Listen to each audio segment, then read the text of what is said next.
Greetings everyone, I'm James, and today I have a tale that will chill your bones. Imagine a farmhouse secluded and serene, standing proudly amidst the tranquility, a legacy passed down from my grandparents.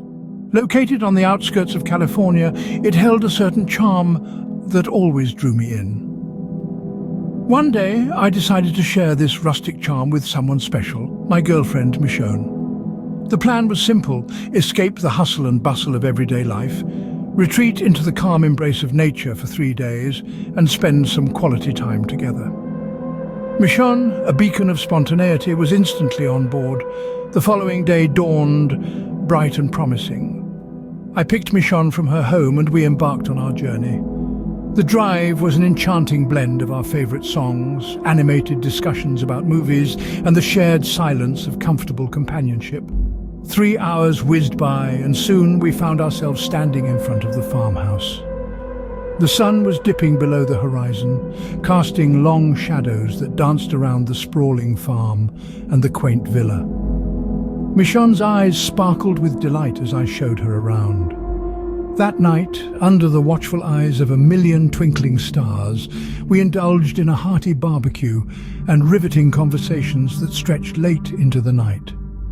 As the clock struck 10, we retired inside, our laughter echoing in the stillness of the night. The farmhouse, once a symbol of nostalgia, was now a cocoon of shared memories and budding love.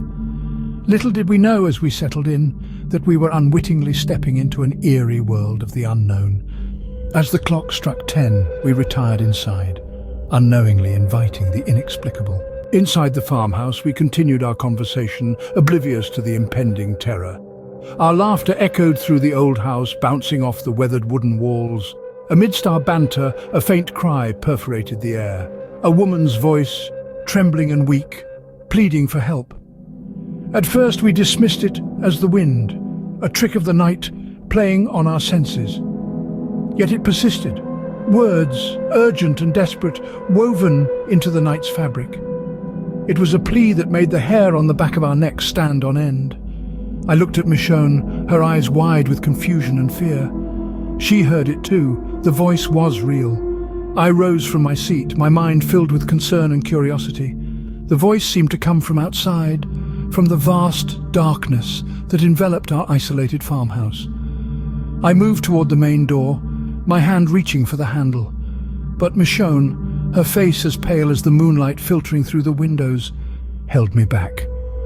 She was afraid, and rightly so. I turned my attention to the window, trying to pierce the inky blackness outside, but the night was a thick veil that hid everything beyond our immediate surroundings. The neighbours were miles away, their homes mere specks on the horizon.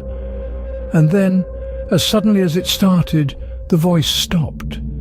The silence that followed was deafening. We looked at each other, our hearts pounding in our chests.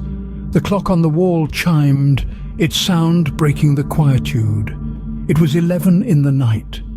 We tried to distract ourselves, turning on the television. The moving images on the screen and the low hum of the speakers filled the room, attempting to drown the unsettling memory of the voice. But the calm was short-lived. The woman's voice returned, this time more pronounced, more desperate. It seemed to come from just outside the main entrance. I had a small gun, a relic from my grandfather's time. I loaded it, my hands steady despite the adrenaline coursing through my veins. I shouted, my voice echoing through the silent night. "Who is there?" I demanded. The woman responded, her voice filled with despair. She pleaded for help for her baby, who she claimed was hungry. It was a heartbreaking plea, but something was amiss. It was past midnight, and Michonne pointed out the disturbing absence of a baby's cry. I questioned the woman again, asking why her baby wasn't crying, but there was no response. I reached for my phone to call the police, but the network had mysteriously disappeared. Then came the knocking, persistent and loud, reverberating through the silent house. I rushed upstairs, hoping to get a clear view from the second floor, but what I saw chilled me to my core. There was no one outside, yet the door knocked itself, as if compelled by an unseen force. We hastily secured all entrances, our minds consumed by fear. The silence after the voice was more eerie than the voice itself. Just as we thought the night couldn't get any more unsettling, The quiet hum of the farmhouse was shattered by the return of the lady's voice. This time again it seemed to emanate from our very doorstep, sending a chill down my spine. The voice was a desperate plea, a cry for assistance. "Help me, please, my small baby needs milk, he's hungry." The words hung in the air, filling the room with an eerie sense of dread. I reached for the small gun again I had kept with me. The cold metal in my hand was oddly comforting amidst the growing terror. With bated breath I questioned the voice, my words echoing in the silent night. "Who's there?" I demanded, trying to keep my voice steady. Michonne clung to me, her eyes wide with fear. The lady's plea had struck a chord in her, but something didn't add up. "If the baby is hungry, why is there no sound of him crying?" she whispered, her voice barely audible. I relayed her question to the voice outside, but the only response we received was the chilling silence of the night. I reached for my phone once again, my fingers trembling as I dialed the police. But to my horror, there was no network. The realization hit us like a punch to the gut. We were alone, isolated in this farmhouse with an unknown entity lurking outside. The knocking on the door intensified, the sound echoing through the silent house. It was as if the door was being pummeled by an unseen force, the rhythm of the knocks growing more frantic with each passing second. I fired one round outside the window and the voice of the lady disappeared. We were trapped in my grandparents' farmhouse, a place that once echoed with laughter and joy, now resonating with fear and terror.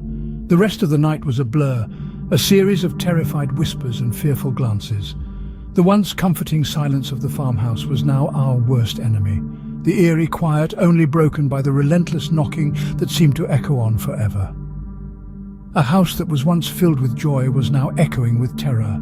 We were prisoners in our own sanctuary, the memories of my grandparents' warmth replaced by the cold grip of fear. The night had turned into a never-ending nightmare, the terror of the unknown shaking us to our very core. As dawn broke, we couldn't wait to escape the nightmare that the farmhouse had become. The once welcoming abode of my grandparents had turned into a theatre of horror overnight. The morning sun, usually a harbinger of hope, brought no respite to our terrified hearts. We hastily gathered our belongings, our hands trembling, our minds still echoing with the terrifying voice and the inexplicable door banging. Leaving behind the eeriness of the farmhouse for the familiarity of our city home felt like a journey from another world to ours.